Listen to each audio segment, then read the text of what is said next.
Okay, so I'm assuming you're a creator or you want to be a creator. Maybe you've got that idea or you've had those ideas that get you really excited. You start making mood boards, you start planning, you're writing things down, everything's coming together, it looks great. So what happens next? Do you ever tell anybody? Do you post about it? Did you tell somebody? Did they react the way you wanted them to? Or did they hesitate? Did they even laugh? Did they mock your idea?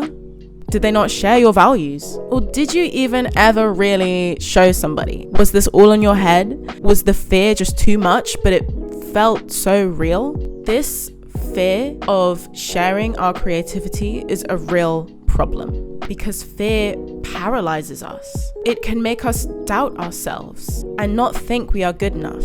And as a result, it stops you from chasing your dreams. If this is something that happens to you, don't worry. I promise you, every creative organizer or leader has also experienced this at some point, at some capacity. And I'm going to guide you through it too, so that you can cross that bridge and overcome this fear and begin reaching your potential and sharing your creativity with the world. First off, in order to tackle a problem, we need to understand the problem, especially when it's something as vague as emotions. So let's ask ourselves, why do we feel this fear to share our creativity with the world? We are fearful because having art or working towards a goal is a form of self-expression. This form of expression is actually what is causing the problem because you are a unique individual. So in turn, this means there's no one else like you. Whatever authentic action you take that is a form of expression is unique to you. It means there's no one else like it. There's no one else like you doing what you do. By presenting your self-expression, you have made yourself vulnerable. You have made yourself the other. This goes against the human herd mentality. Herd mentality, also known as mob mentality, is a social theory first presented by psychologists in the 1900s. It's considered a classical, common social thought today in the field of social psychology. So, what is it? Herd mentality affects our behavior, and it often causes us to adopt the beliefs and ideas of the majority rather than adhering to our own. So it literally causes us to suppress what we're really thinking and feeling in order to fit in with the majority.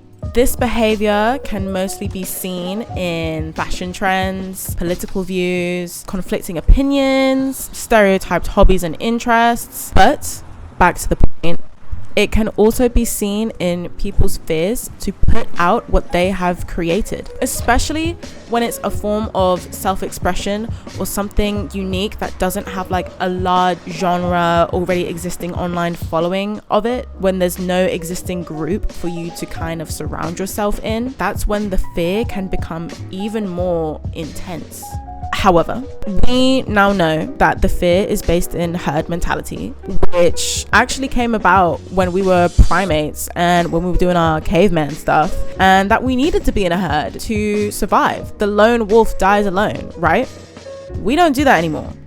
So now we have understood the fear, we've deconstructed it. We can have some confidence in knowing that this fear can't actually hurt us, and it's okay for us to express ourselves. We can continue to create and be ourselves despite the social pressure to fit in.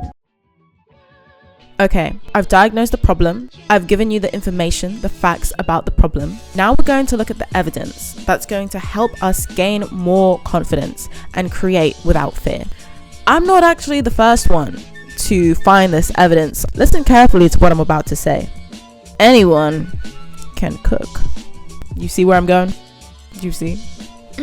So, we can gain confidence by looking at existing artists or leaders who created things that were initially maybe not praised or respected, but have gained success from it anyways, because they continued to express themselves. By looking to others, we can then see these possibilities within ourselves. As an artist myself, an individual I like to turn to when talking about this is Jean-Michel Basquiat. Jean-Michel Basquiat. Jean-Michel Basquiat. With no disrespect to him, I personally love his work, but for certain reasons, some people may disagree with that and may actually call it trash or not that good or simply not art. Basquiat was an American artist who rose to fame in the 1980s during the Neo-Expressionism movement. His art predominantly is graffiti, scribbles, it's flat, some people may compare it to a child's work. And because of this, many people may dislike his work and not think it's worthy of the praise and recent collaborations with big brands that it has today. But that's because of most people's conception of what they think art needs to be in order to be worthy or good enough. People think that art needs to be this crazy composition, this great anatomical understanding of the human body, these incredible realistic replications of light within the work. This is all wrong. Art is a form of expression. Nothing on paper can truly make it defined as worthy or good enough. Artists like Basquiat, Paul Klee, he's a guy that I like to say he just paints Lego bricks, but dude, you know, critically acclaimed for it. Or a more famous example is Picasso, who quit his fine art school to do whatever he wanted with the faces, you know, fuck him up. And all these artists may not have initially got any credits for it, accolades, but they are incredibly successful now.